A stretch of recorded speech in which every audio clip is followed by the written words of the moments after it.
Okay, we're back. Thank you very much. And at this time, I'd like to introduce our guest, Robert Reynolds, running for the 5th District Congressional candidate. I didn't say that exactly right, but I'm going to essentially turn it over to him so you can tell us a little bit more about yourself and where that area is for your congressional area. So the 5th District is Clackamas County, Marion County, Polk County, Lincoln County, Tillamook County, a slice of Benton County, and a slice of Multnomah. Okay. So it's seven counties. Wow. Three of the 7 counties, though, voted for President Trump. If they would have won, they'll had the election. Those 3 counties would have brought President Trump to Oregon. So, I never knew they were pinning it down that much. Yeah, well, they pin it down to precinct if you really want, but Okay. I haven't gone that much into depth in my research yet. So, Okay. Okay, well, anything else about yourself? I see you have your website, www.reynolds, the letter 4, congress.com. yeah, Okay. so I'm just a blue-collar guy running for office. I'm tired of seeing what's going on in Washington, not seeing anybody change anything. Time it was we put someone who's not a politician in there that has some business experience, that knows how to negotiate and make things happen. So I have my core beliefs, or my what I won't change or what I won't vote against, but there's always room for negotiation besides those core beliefs. So Of the things that they're working on in the Senate now, they are, right? yes, What are your thoughts on some of them? I'm the pro tax. Looks like it's headed in the right direction. There's always room for change, but the overall picture from what we can see right now looks good. Being able to carry your concealed carry in all 50 states is a good bill that just passed the House. Okay. So it hasn't passed the Senate yet, but at least it's going in the right direction. Right now, if you have your concealed carry in Oregon, you can't carry in California without having theirs. So, or same, in most, I think there's only like 4 other states you can carry if you have your Oregon permit. Might be a few more than that, but we specialize it instead of having just a general, if you have your permit, you should be able to carry in any state. Okay. So that's a big thing that just passed the House. Okay. All right. It's kind of going sideways. A fellow was saying, I don't know if you live up in closer to Portland or not, but saying that he felt that traffic going down to Salem as a result of there being so many more people was bumper to bumper. I couldn't imagine traffic going to Salem being that bad, but that's what he said. So I don't envy you if you're trying to go back and forth to Salem. No. I'm actually running for U.S. Congress. So when I'm elected, I'll be going to Washington, D.C. Okay. All right. Oh, So, I see what you're saying. Yeah. All right. So I won't have to worry about that traffic, and I'll just be flying back and forth. But traffic is a big issue. Transportation is, the funniest thing that gets me is people say they're environmentally friendly, but yet they won't expand our freeways because they said it harms the environment. Well, if you look at the studies right now, and the more cars that are running idle or stuck on the freeway, it's worse for the environment. So why don't we expand the freeway so cars can do 55? There's less emissions, more cars can go, less people stuck in traffic, less wasted time on the freeway. Helps the environment, helps out the people. There's a bunch of win-wins there. But we tend to spring past that because we're all worried about the environment instead of looking at how to solve and help the environment.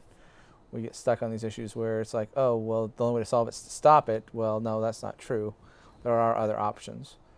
So I hope that it doesn't get like it is in China.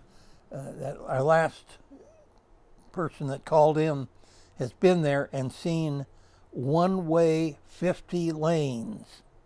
And I just couldn't even grasp that. But it's a matter of if the populace wants something, you give them to them. I don't know if that's necessarily right solution in all cases, but Well, if you look at their mass transit, though, it's packed too. So it's not like it's a one or the other. It's both. And if our transit here in Portland was developed correctly, it would be more beneficial. But the way it was developed isn't developed, in my opinion, correctly, because it doesn't have straight enough lines through residential to get you to business districts. But that's just my opinion, and I'm not an engineer, so it's just an opinion. Okay. Well, anyway, I said we'd go to this Alabama election, just to kind of get it out of the way, or whatever we wanted to do with it. I don't know how I ever thought it was going to end, but and I never saw the vote count. I don't have the slightest idea what the vote count really was. I'm always kind of interested in that. So Mr. Jones didn't win by a large amount.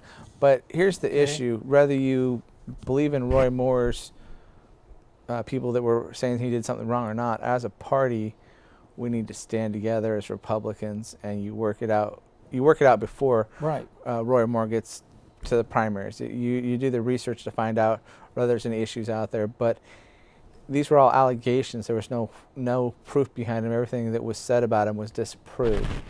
So, but if you don't have the Republican Party behind you, though, you're going to have a harder time winning. When you have, it's kind of funny. I heard an interesting theory today about how Mitch McConnell, if he would have stayed out of the race, we would have had a completely different candidate.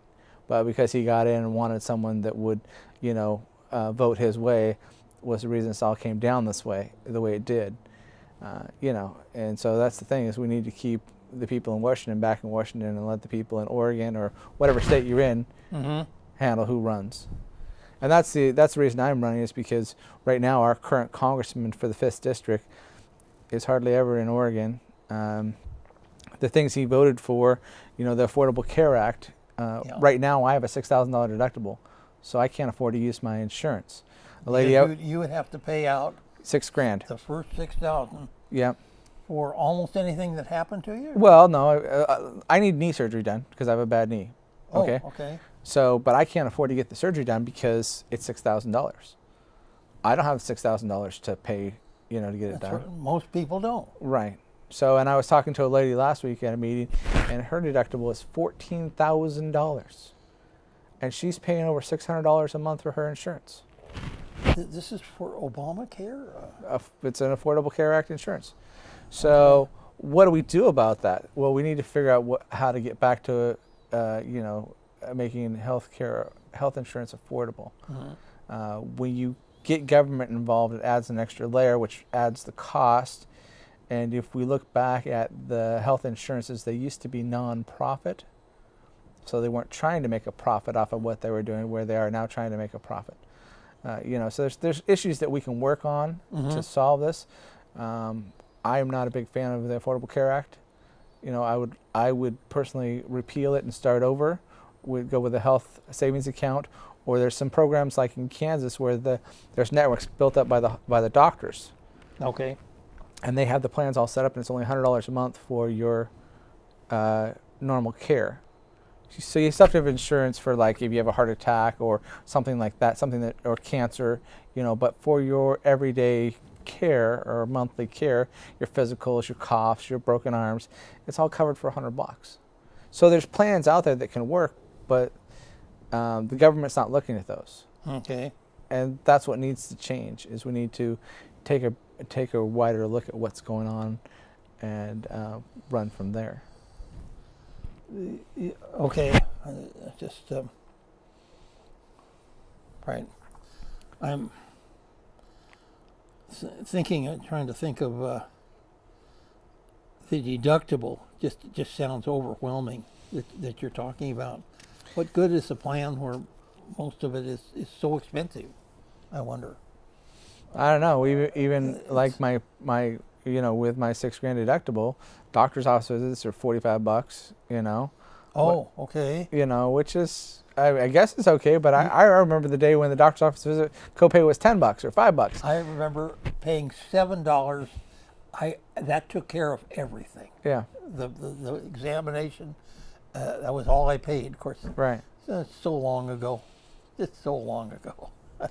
It'd be interesting to figure out when and why that changed. Right. I mean, because that's the solution. Or that's the problem. Is I don't think we try to examine when it changed and why it changed. Isn't it what people want? Well, I want like this echocardiogram. I want this heart examination. I want this X-ray. On and on. They want things that. Well, sometimes the doctors are afraid of lawsuits because if they don't do those things, and so there's always that problem.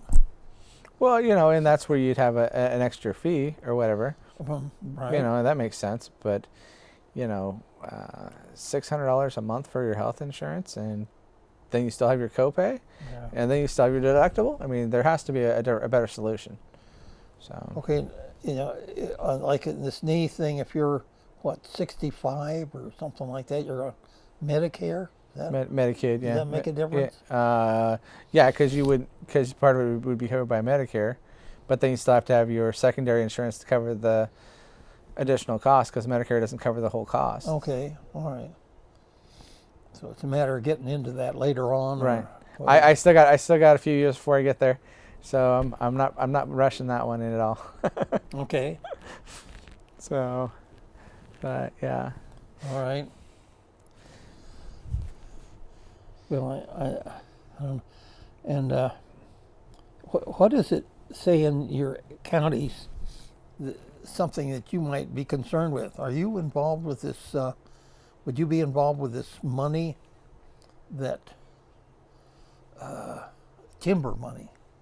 Yeah, that's one of the issues. When you go on my website, Oh, okay. Reynolds, the number 4, Congress.com, you'll see I have 6 issues on there. The first one's healthcare. Okay. Second one is taxes. The third is natural resources, which is covers timber, farms, fishing, and mining. Okay. Almost all the mines are in a national forest, so they can't be used anymore. Oh. So if you're into mining, there goes a big part of your income. President Trump just fixed part of that in Utah, where he reduced the size of a national monument because it was affecting mining. So there's some solutions out there, but it's just having people that would get out and do something to fix it. As far as like forestry, we used to produce 10 billion board feet of sellable timber. Right. Right now we're at just a little over 3 billion board feet. We used to be able to cut 50% of national forestry. Right. Now we're down to 10%. So the key point with that, though, is we don't have a good maintenance program for the forest. We don't go through and clean out the forest. So like the fires we had this last summer, Right. burned longer and were affected more because the forestry doesn't put out wildfires because that's part of their policy. But the others, they didn't have a maintenance program in place that would reduce the timber. Okay. So, but I think that if our congressman would go over to the forestry department and say, hey, we need to talk about your policies for maintaining forests and maintaining wildfires, something would happen. Or call him into one of his committee meetings. He is in charge of the energy, he's on the energy caucus. So there's, I'm sure there's different meetings he could bring him into and make things happen if he wanted to. So. But the key thing about, just the natural resources is it would produce a lot more jobs. Things that involve in my county are like, I don't know if you're aware, but the Westland paper mill is closing down. Yeah. Okay, well, there's 260 jobs going away. Now that's because trouble getting enough. Trouble getting enough pulp, Yeah. one, but they're paying $500,000 a year in property tax. Oh. So, if you cut part of their overhead, reduce part of their overhead, they would have opportunities to upgrade the island that the mill is on to bring it up to ADA compliant so they could lease out part of that building and have other revenue coming in so that when this shortfall happens, they would have other money coming in. The bank would not be in such a rush to call in their note. What happened when they went to the city or state and tax people and said, hey, we can't stay there? if we have to keep paying this much? They don't care. Well, that's being a little rough. I went in front of Clackamas County last week and I said we need to do something. Oh. They looked at me because I'm just a citizen. I don't have any legal power or any legislative power yet. But they said, well, we sent people over to help them find retraining for their people. Okay. Well, we don't want to retrain the people. We want to keep the people there and want to keep them working. We want to keep producing paper. It's the last paper mill on the West Coast. Oh. They had a niche. They have a niche market. They do paper for magazines. So they have a niche market. So there's a way to keep it, or there's a way for them to reopen after they close and do the bankruptcy. There's plans in place, or working on plans to reopen the mill, but they need Clackamas County, they need the city of West Lynn, they need the federal government, they need the state government to get involved. Okay. And why wouldn't you want to help keep 260 living wage jobs going? The other issue, though, is the locks. Mm-hmm. The West Lynn locks were closed down, and they were closed down incorrectly by the Army Corps of Engineers, so they can't be sold. And there's a company that would love to buy them and reopen them and use them because it affects their business. But because it was done incorrectly, and because, they're not working to help businesses, Mm-hmm. they can't be reopened. And that's another issue for the mill, is they used to ship their paper down river, which got trucks off the road, which helped the environment because it's cheaper to ship down river, causes less pollution. But because the locks are closed, that's just another thing that raised their overhead. So there's a bunch of issues. It's not just one single issue. But that's where we need everybody to be involved and look at trying to keep business in Oregon instead of trying to create parks. How far away do they have to go? Do businesses have to go to get paper now? Midwest. What? Midwest. Oh. So your cost went up. Your cost goes up because you're shipping it farther now. Mm-hmm. So that raises everybody's costs. Okay. So that means everything that uses that form of paper, it's going to cost more.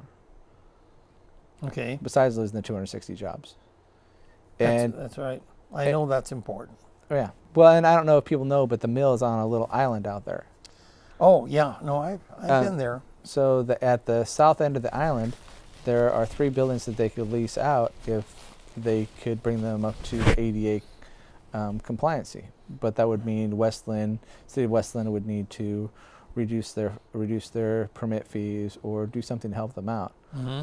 There's also a part of the property that's already used for fishing that the mill owners have given the rights to hook docks to their property. And so you can fish off these docks. It doesn't cost you anything. But they're helping the city out and the people of West Lynn out to allow them fishing on the Willamette. They provided dock space or to be able to moor their docks to their property. So they're already working with the city of West Lynn to try and help out the people so they can enjoy the river. If you don't want to try and make the whole area a park, which would be fine if it had some form of income or some way to, help create 260 living wage jobs, but it doesn't as a park. We keep it as a mill.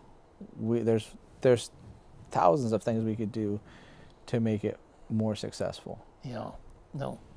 So. That's right. So yeah, my goal is to help the economy. Whether I win or not.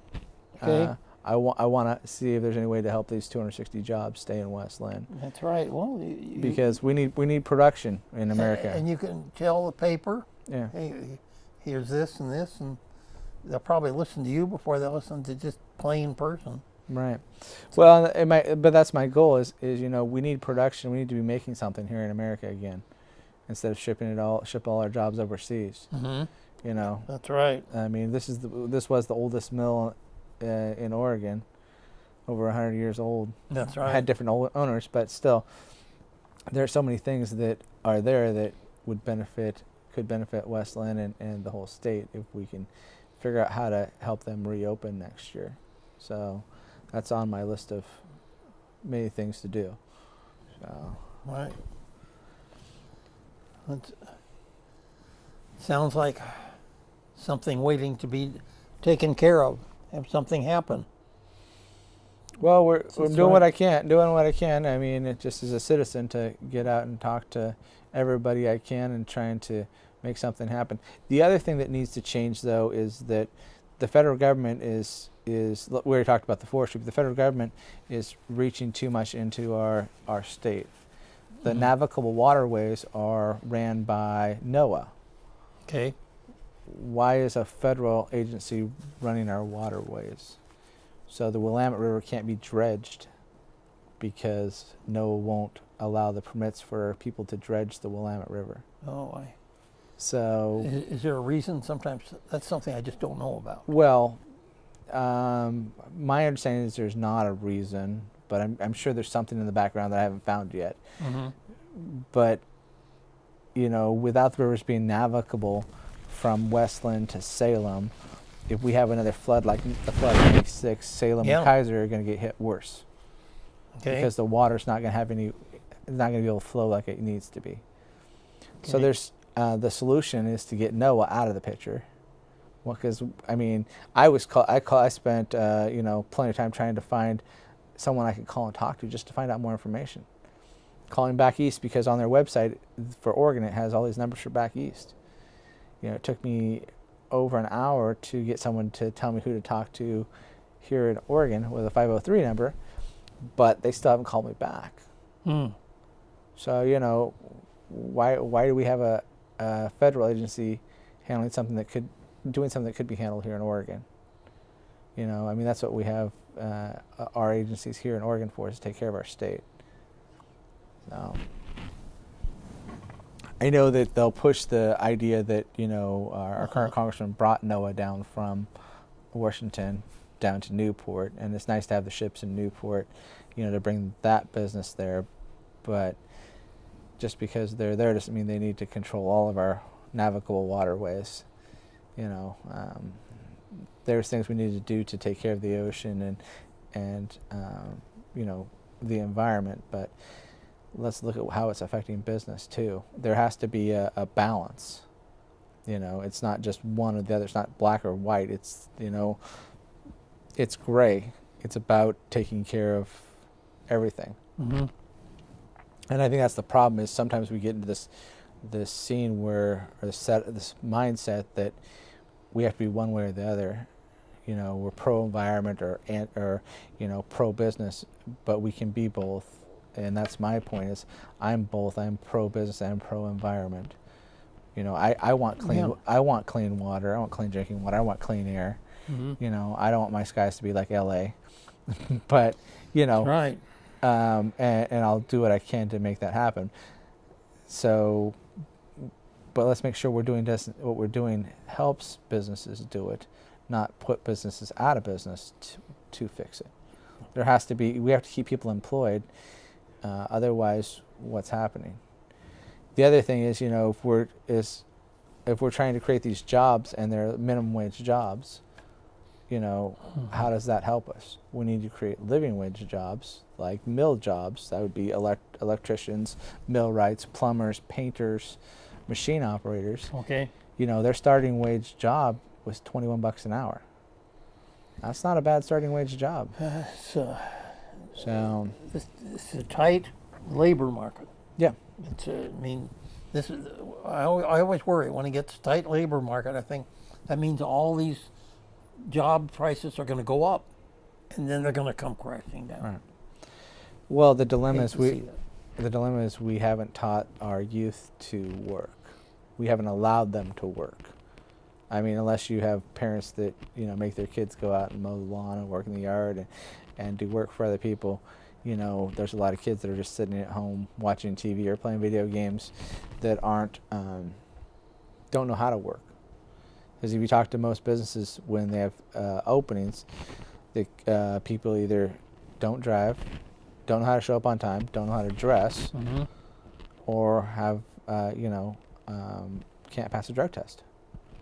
So they can't drive and can't pass a drug test. Well, you can't get a job.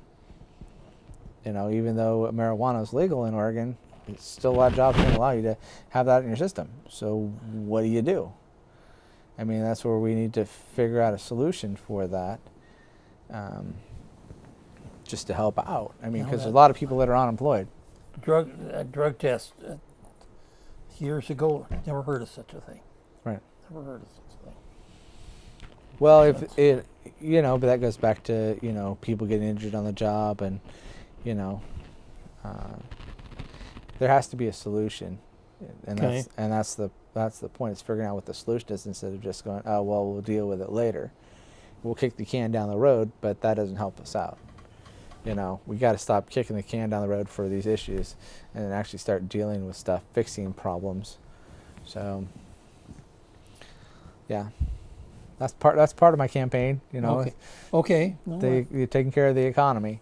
that's- So, now, just curious. Do you think this the mill down there was being run well, and that wasn't part of it? Or? from what I just don't know. Right, from what I can tell, and I mean, I've only started researching this about a month ago after I heard they were closing. I met with the mill manager. He gave me a tour. We talked for over an hour Okay. on what was going on, what the issues were that he saw, how he thought things could be fixed, how to reduce his overhead, and it's like most businesses. You have to invest your money sometimes to make changes, and sometimes that's hard when you're not making money. That's right. So he'd said that the owners had invested, I think he said $3 million over the last couple of years, just to keep the plant open, but he said this next year he saw it making a profit. Oh, okay. But the dilemma was that they buy their pulp from 3 mills up in Canada, and they buy them on a term, so they pay the same rate for 5 years. Okay. So the one mill went down. He went to the other 2 mills to see if he could get pulp. Well, the other mills are like, no, we're selling it higher to other places. Why would we sell it to you for your flat rate? We'll sell you what you're under contract for, but any additional pulp, you have to pay the additional price. Mm-hmm. Well, there goes raises your overhead, because now you're paying more than what you were making on it, because it's a shorter term, so your price goes up. So, that's the dilemma that you run into with any business. But if you had other revenue coming in, Yeah. then you'd be able to subsidize that sort of problem. And I talked to him about issues of, there's 2 huge water tanks out front, having those cleaned up and having advertising put on them, to make money. Like the sign off of I-84, there's the big, painted sign on the side of the building. So you can do the same thing with the water, with those big water tanks out front. So there's some ideas. Right, and that's what I told him. I said, I'll go out and help you what I can, and so we could get one of the advertising companies, that do the billboards, to jump in and say, hey, you know what, we'll do that. We'll come out and repaint that, put some advertising on you there, and give you a small part of the money for it. There's some more revenue coming in. There's options available. It's just that it's a team effort, and that's what I'm looking to do. So. Okay. Anything on guns? I'm glad you mentioned that. Good. I was just trying to figure out how to put that in there. Next month, I'm actually doing a fundraiser at Rich's Gun Shop. We're gonna have one evening. We're gonna have you can come in the gallery or the gun range. If you donate $50, you can come in and shoot. And you're helping me out, helping Rich out, and you get to. Is this Rick's gun shop? Rich's Gun Shop, yeah. The one that Down in Donald. the guy on the radio advertises. Yeah. Okay. Got it. Yeah. Now I know what we're talking about. Yep. No, we're. I'm trying to team up with local businesses Okay. to help them out, help me out. To make it a win-win for both of us. Sure. So when you check out my website, I'll have it up. We haven't settled on a date yet, but it'll be next month. And so, I'm pro Second Amendment. Yeah. Okay. I talked to the NRA today and tried to get support, and they said, well, we don't support anybody till after the primary.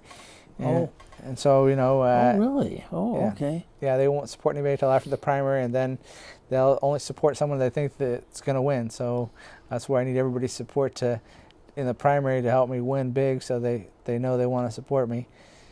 But we also look at there's other gun associations here in Oregon that we were trying to be involved with and stand with. I was actually at the gun show down in Rickreall last tell week. Us a little more about that. Yeah, I was at the gun show in Rickreall last week down in Polk County. Oh yeah. So I met a lot of great people. There's a lot of great small businesses. Besides gun dealers, there's a lot of there's a lady that has purses that was selling purses there. There's people that sold hand cream. So there's a lot of other businesses just besides guns and knives, and there's a lot of opportunities to see the great small businesses in Oregon at work. Okay. So I'm a pro small business guy. Want to see them grow and see them be able to their businesses to work. Okay. So yeah, that's right. What will the fundraiser? What will you do with that, or is that what you were saying? Well, I'm trying to raise money for my campaign because I need yard signs and I need stickers that and kind of thing. Okay. Yeah. So those things don't come for free, and That's I right. don't have deep pockets like President Trump, so Right. I can't.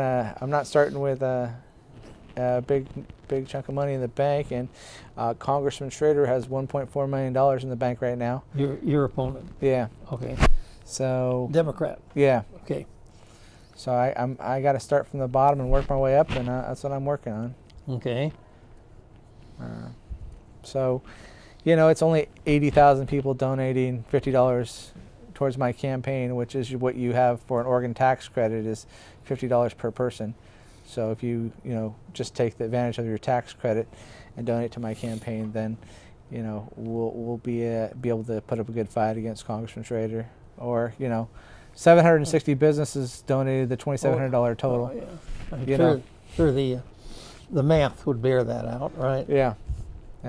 Okay. But I think the key issue though is to show that once I've said something, that's what I'm going to do and not change. We've seen too much weak will or no spine in the Republican Party the last couple of years in Oregon. Okay. Stand by what you say or don't say it. And that's actually what got me into this race. I went last summer on a history trip with my son.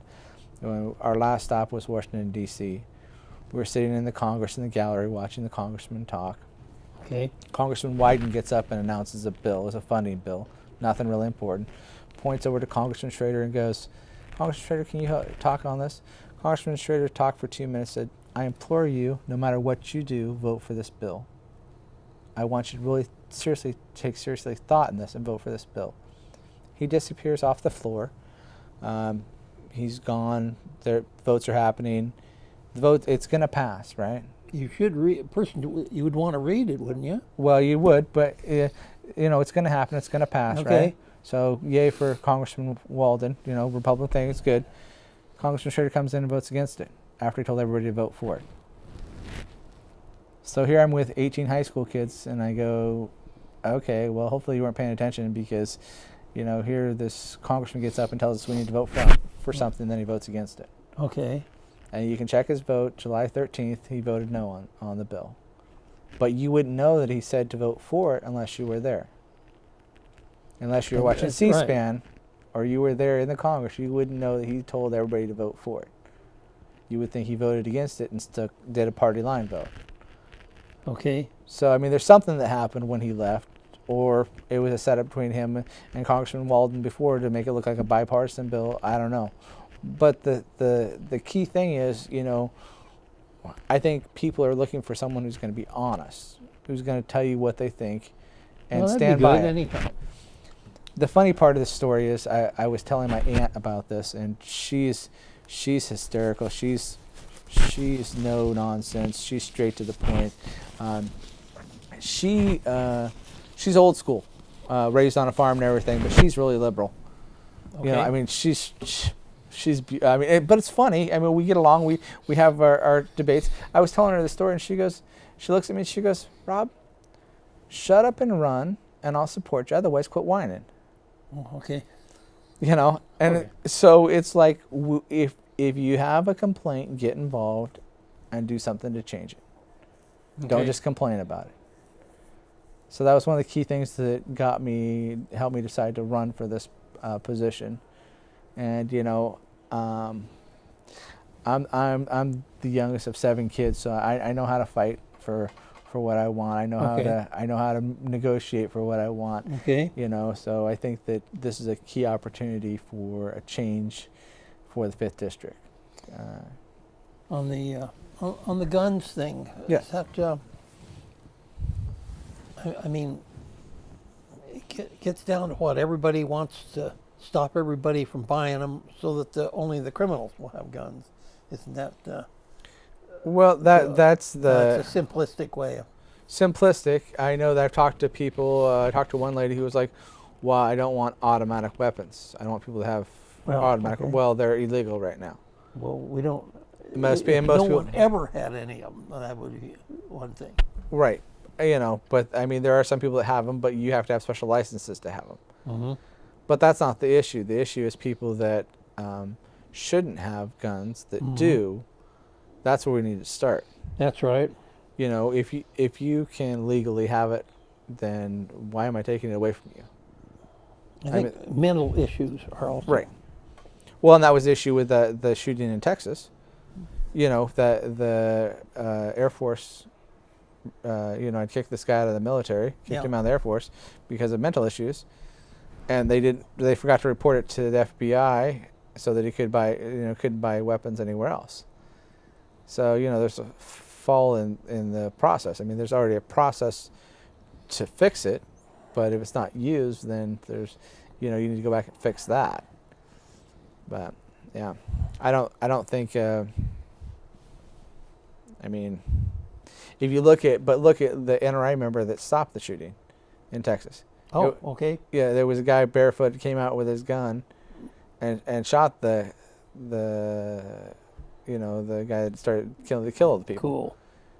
Same with the shooting here at Clackamas Town Center a couple years back. Yeah. The reason the shooter stopped was because a guy with a gun came out and pointed a gun at him and says, "Hey, you're going to stop." And so he took his own life because he knew that, Yeah. But, the media doesn't bother to say that it was someone with a concealed carry that stopped it, So, the focus needs to be on getting the people that illegally have guns and take their guns away, not the people that legally have them. So, Well, it just seems to be so much out there that says, do something. Well, that isn't that easy. right. It isn't that easy. And like you say, it's the guys that had the good guys that had the guns that came along at the right time. And Yeah. I think that's important.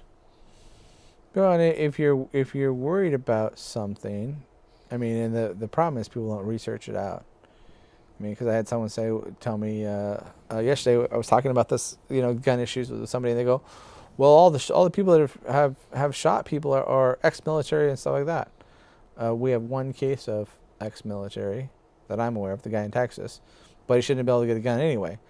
So all the other mass shootings haven't been ex-military people that I'm aware of. They've been people with mental issues. Mm-hmm. So that should be our first thing to work on. And it's already there that if you have a mental problem, you're not supposed to be allowed to purchase weapons. But then you get into the HIPAA laws about not sharing medical what's going on with somebody. So that kind of puts a stop on. Well, now your doctor can't tell anybody that you're having mental issues. So then what do you do? And yet we look at these situations and we say, gee, if we people in authority had the ability to move forward on that person that apparently showed all kinds of mental problems before he went crazy and killed people, that would have been great. Right. It isn't that simple, of course. No, well, not everything's easy. But if it's worth fighting for, it's something you got to work at. but taking everybody's guns away is not going to solve the problem. I mean, look at the other countries that don't allow guns. They still have, a high number of murders that people just use other objects or other ways of doing it. I think that happened in Australia or something. They took away guns, and there's just all kinds of problems. Yeah. I think that's what I remember reading about that. Well, because people couldn't protect themselves. Yeah. So. Yeah. I just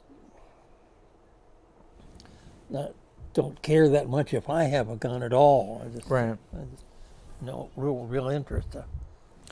Well, yeah. I mean, that's where I'm at. I mean, almost all my family members are into hunting, and I've just never had an interest to do it. Yeah. But I mean, more power to the people who want to go out and spend a week out in the woods and get dirty and cold, and have to figure out how to drag a deer or elk back in or whatever. More power to them. I mean, right. Those are the people that we're gonna depend on. Right. Maybe. Right. At some point in time. That's right. Yeah. So. Yeah, the other big issue I think though in my campaign is taking care of vets. Okay. We need to make sure that the VA is working correctly. We never did get to that. This would be a good time to mention that my co-host Broussard,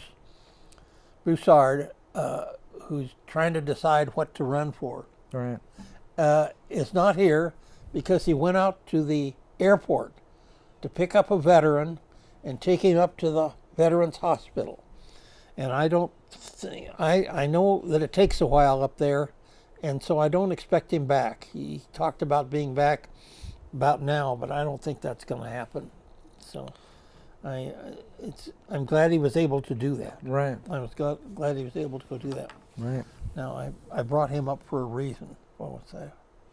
What's Well, that talking about? We're talking about the vets and the VA. The veterans, that's why. And he making was a veteran. And making sure that, the VA is run correctly so that our vets are taken care of and not dying because of not being taken care of. That's right. But the other issue with that is at least in Oregon, the Oregon National Guard doesn't have the latest equipment, military equipment for training. Oh. So they don't have the same equipment that they get when they go active. At least that's my understanding from what I've been told by their spokesman, that they don't have the latest equipment that they would get when they go active. Okay. So our congressman needs to go fight for that to make sure that happens. The other issue that our congressman needs to fight for is we have 2 air bases here in Oregon. I don't know if you know, but the Klamath Falls Air Base is where all F-15 pilots come to train, or most F-15 pilots come to train. It's like the Top Gun training school. Weren't they here once, a couple of them? We still have a patrol unit out of Portland. Oh, okay. But the base down in Klamath Falls is more of a training unit. What's the name of that? I should have that written down. It's the. That's all right. So I called and spoke with their spokesman, the Air National Guard base down there, just to get an update on what was going on, so that I could have a better answer. Okay. For that, because the F-15 is going to go away because it's too old and needs to be repaired, and so they're looking at going with F-35, but yet our bases don't know what's going to happen to them. So I was talking with another military person last week, and he goes, well, that they have a plan set out for how they're going to buy the planes. There's a plan set out for, we're going to buy a certain number of planes per year, and they're going to go to these bases. So if that's already set out for 10 years out, why wouldn't our local bases know what's going to happen to them? Mm-hmm. Is that, they told me, well, we're ready for whatever mission we're given. But, they don't know whether they're going to be, what they're going to be doing. And I think that's where our congressman could be going to the Pentagon and saying, hey, I'd just like to know what's going on with my bases here in my state. because it affects Klamath Falls, it affects Portland, but it affects our whole state because they guard this whole from Bakersfield to Alaska is what our air bases guard. Mm-hmm. So, I mean, that's pretty important. I mean, if they guard that much of our country, shouldn't we know what's going to happen? I mean, shouldn't we know what the plan is? Anyway, that's just my opinion that, you know, part of the taking care of the vets, you know, make sure the VA is set up and running, and then making sure all the programs we have set up for the vets Right. are the vets know about them. I got to tell you, this, like the veterans, these different veterans places, they're just great. They're just, Right. I don't know what else to say. And of course, a very small percentage of the populace really is veterans. I mean, there's Right. certainly some. I don't know if it's 1 or 2% or whatever it is. It's, but veterans should know that there's benefits are there. Right. Of course, that's what Bruce talks about. He talks about Right. these different, all these benefits, and that's important. And to tell them about them, so that they can find out and get hooked up, Right. even with the hospital, with that kind of thing.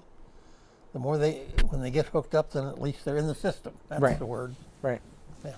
Well, the other thing is, you know, I mean, like I said, being a part of the American Legion, or being a part of, you know, the VFW, or, you know, whatever, just so you're involved in helping out. You know, it helps out other people, other veterans, you know.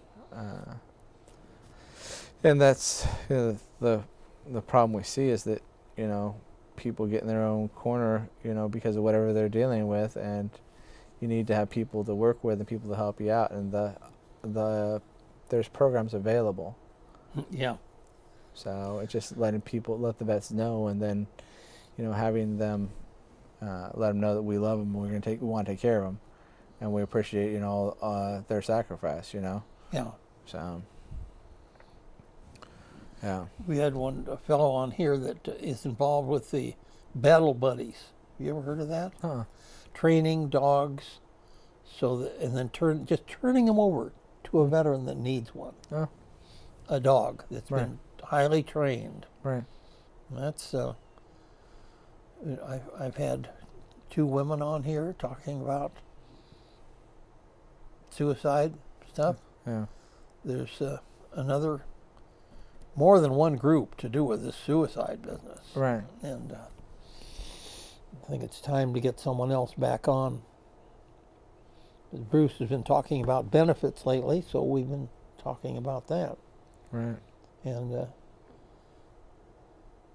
they have, like I said, he went up to the hospital with this vet, to the ER. Right.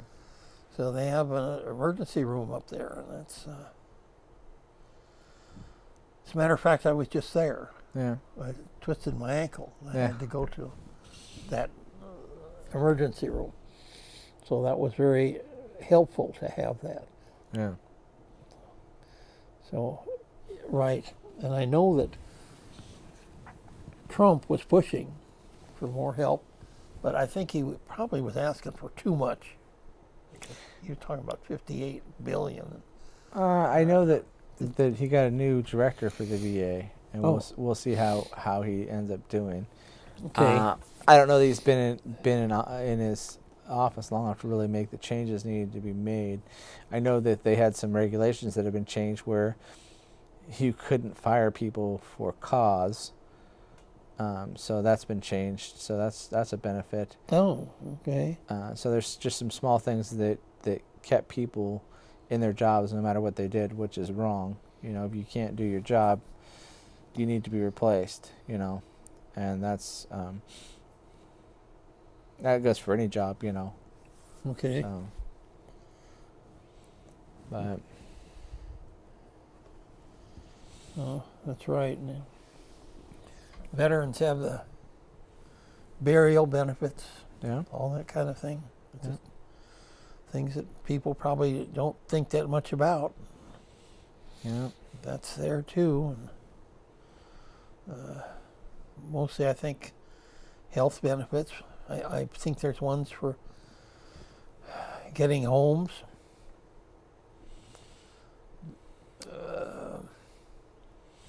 getting hope loans. Yeah. Yeah, my brother-in-law is using his college benefit to get his master's degree. Oh, okay. So he did it as 20 and retired, but needed to get his master's degree to do what he wanted to do after he got out. So there's that benefit. But he served 20 years, so that's a long time he was a rescue helicopter pilot in the Navy, so. Oh, okay. Served a good career, Right. So. In there the whole, how long was he in? 20. Oh, wow. Yeah. Wow. Yeah. Well, if you like what you're doing. Well, he loved flying, so that was cool for him. Yeah. Sometimes it's not the hardest thing in the world, if that's. As long as you enjoy it. Yeah. Right. So. No. Yeah. Yes, I think that there's a lot of help for veterans if they just would take it. I would hate to hear about somebody that had committed suicide because they didn't call when they could have called. Right. Or something like that. We never know. They don't put their names anywhere. Right. The only person that probably knows about that is the burial people up at. Right. Yeah. And that's. Well, and that's why they need to get involved with the different organizations, because if they're involved with the American Legion, these other organizations, then they're around people who can, see what's going on with them. Yeah, American. So there's the Eagles, there's the VFW, there's different organizations that they can get involved with and be part of that are, they can, have fun and do stuff, and people can, you can create friendships. Right. Because it's I think harder to fall off the wagon when you have friendships. People care about you. So I think that's a benefit that's missing out there. So. We just had they had a veterans thing over in Vancouver the other day. I thought it was just great. Yeah.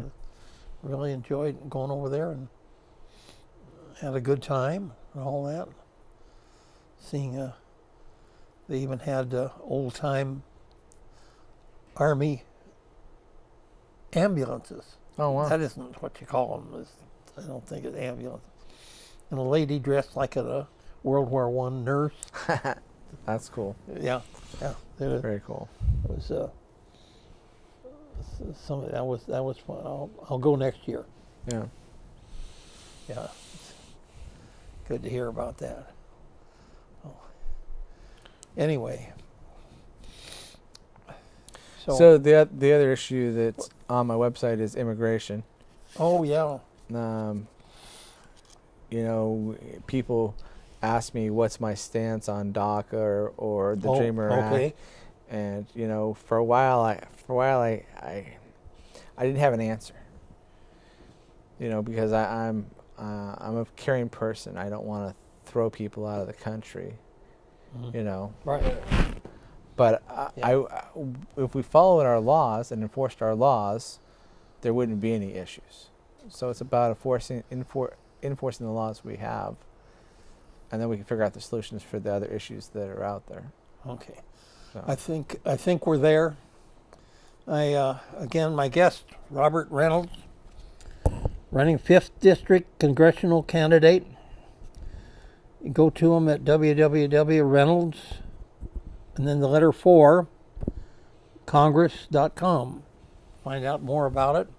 I want to thank our crew, because couldn't do this without them. This is really appreciate that very much. And I'm glad you've come. Thank you. I appreciate the time. I'm glad you came here. Yeah. So.